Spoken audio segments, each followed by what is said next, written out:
بسم اللہ الرحمن الرحیم۔ السلام علیکم دوستو۔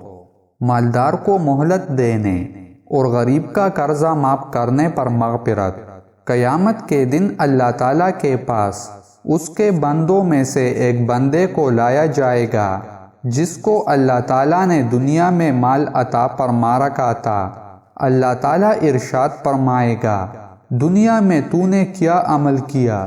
وہ عرض کرے گا، یا اللہ، میں نے کوئی ایسا عمل نہیں کیا جس کو تیری جناب میں پیش کر سکوں، البتہ اتنی بات ضرور ہے کہ تو نے مجھے مال عطا فرمایا تھا، میں لوگوں سے تجارت کیا کرتا تھا اور یہ میری خصلت تھی کہ مالدار کو مہلت دے دیتا تھا اور تنگ دست کو معاف کر دیا کرتا تھا۔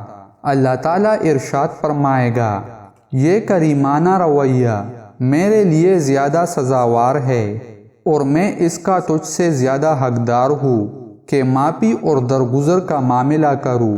چنانچہ اللہ تعالیٰ فرشتوں سے فرمائے گا کہ میرے اس بندے سے درگزر کرو۔ دوستو، مزید اسلامک ویڈیوز دیکھنے کے لیے ہمارے چینل کو سبسکرائب کریں اور ویڈیو کو لائک اور شیئر کریں۔ جزاک اللہ۔